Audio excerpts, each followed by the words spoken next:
guys, assalamualaikum warahmatullahi wabarakatuh. Selamat datang lagi teman-teman. Apa kabar kalian semua? Semoga sehat selalu, panjang umur, banyak rezeki, dan selalu dimudahkan segala urusannya. Dan siapapun kalian yang menonton video ini, semoga doa saya yang terbaik buat kalian semuanya.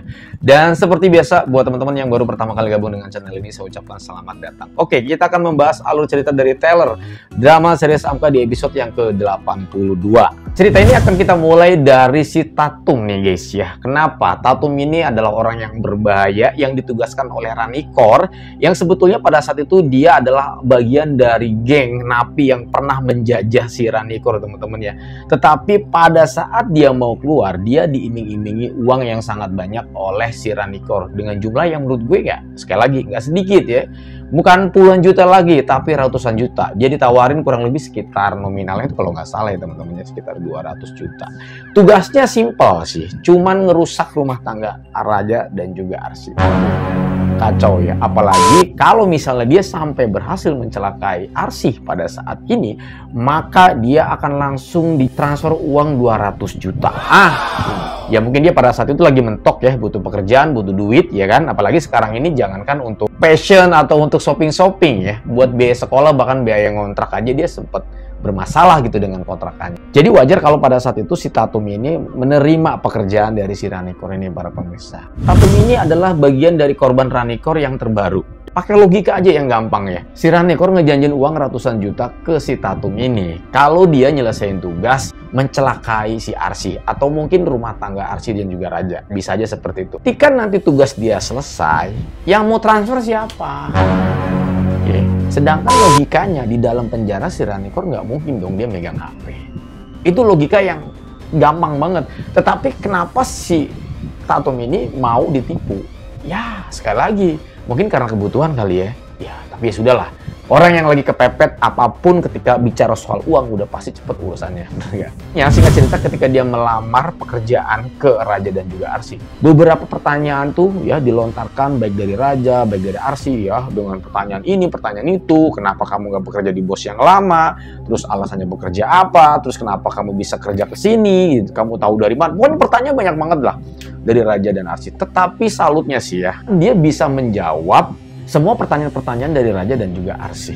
Nah, di saat sedang interview, pada saat itu Raja meminta KTP atau data identitas dari si Tatum ini. Sambil ngobrol nih Raja dan juga Arsy, si Raja ini diam-diam dia memfoto KTP si Tatum ini, teman-teman. Wah, yang dimana punya maksud tertentu ketika ada terjadi sesuatu di dalam rumahnya atau mungkin ada insiden yang tidak terduga, mungkin bisa aja kan maling atau apa, kita kan nggak tahu ya, namanya kita nerima orang baru di rumah kan pasti kita mesti waspada. Nah, dia punya identitas gitu. Setelah interviewnya selesai, tiba-tiba si Arsy kalau nggak salah teman-teman ya, dia mencoba untuk menyuruh ART-nya untuk membelikan sebuah belanjaan ke Indomaret gitu, kebutuhan rumah tangga mungkin ya. Kemudian diserahkan ke si Tatum ini. Nah, pada saat itu si Tatum ini sempat seneng gitu kan ya, namanya orang baru ngelamar, belum kerja loh, baru ngelamar dan baru diterima. Pada saat itu dia sudah langsung dikasih bingkisan-bingkisan yang luar biasa, yaitu mungkin untuk anaknya. Apalagi kan dia sempat cerita tuh kalau misalnya dia tuh punya anak gitu ya, hatinya sempat tergugah tuh pada saat itu. Tetapi sekali lagi, karena misi dia itu adalah uang ratusan juta, jadi dia tidak tergugah dengan pemberian Arsy pada saat itu. Ya sudah, dia terfokus dengan misinya. Secara tidak sengaja teman-teman, anaknya mau sekolah, minta uang jajan, para pemirsa. Tiba-tiba duitnya kagak ada. Nah, dan nggak cuma sampai di situ. Yang punya kontrakan datang ke rumahnya, nagih, kebentak-bentak, dimarah-marahin ya kan. Ya malu lah si Tatum ini otomatis. Namanya juga bekas napi ya teman-teman ya. Hidupnya kan keras selama di penjara sono. Itu sih yang punya kontrakan yang tadinya marah-marah, ngoceh nggak jelas begitu ya, sambil pakai nada yang tinggi banget tuh ya, tiba-tiba langsung dipiting. Kejem banget si Tatum ya, orang nagih dipiting sama dia, ditekuk palanya. Udah kayak guru taekwondo, aduh udah saya main piting aja.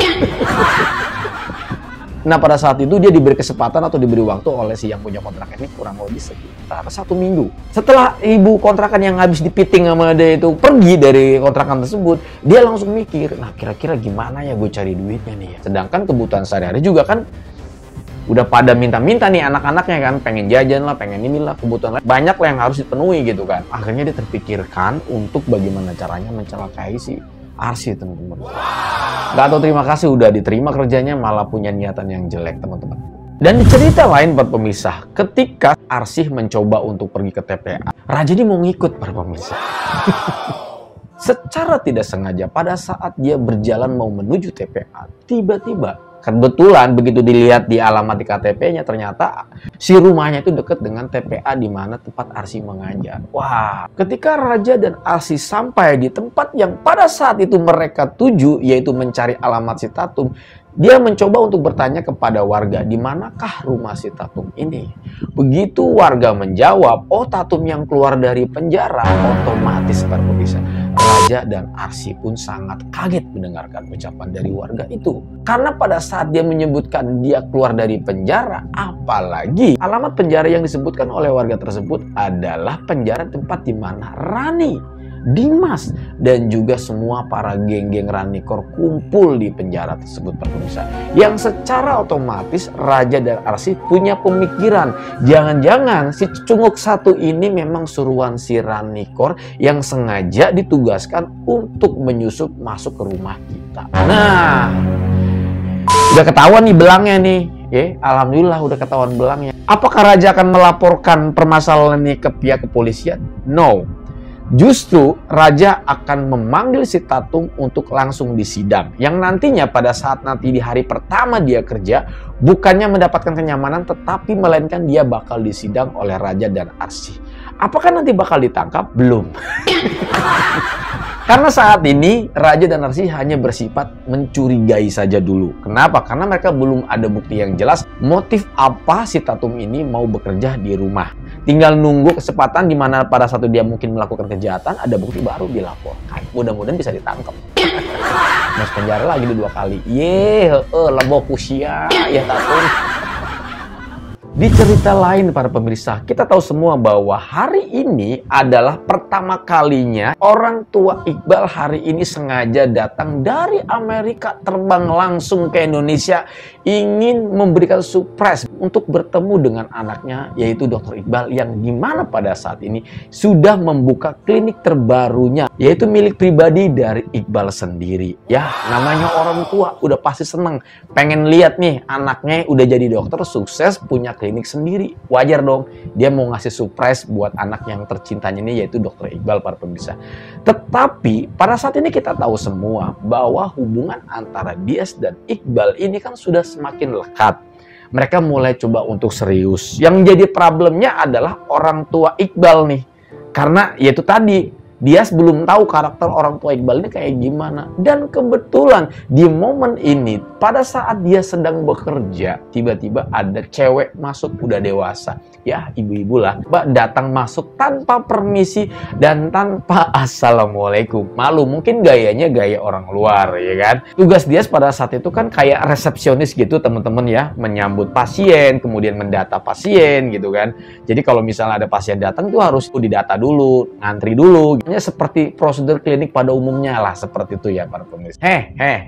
Saya lagi ngomong, kata ibunya Iqbal.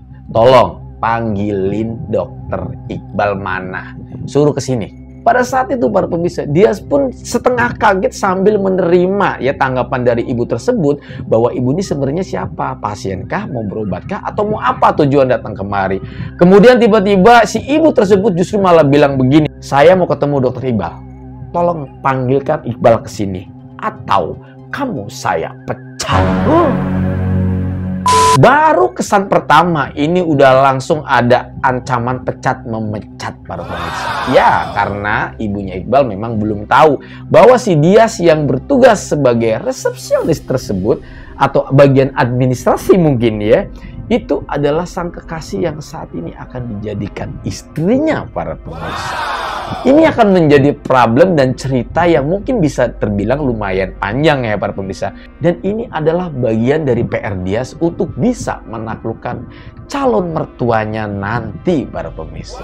Wah. Oke, ini adalah alur cerita drama series yang ke-82 yang nantinya akan tayang mungkin besok malam ya teman-teman. Karena malam ini kebetulan break karena ada tayangan bola, jadi mungkin tayangnya akan besok malam. Tetapi kalian juga bisa nonton di YouTube-nya RCTI ya teman-teman ya. Terima kasih banyak, saya undur diri pamit. Assalamualaikum warahmatullahi wabarakatuh dan bye-bye.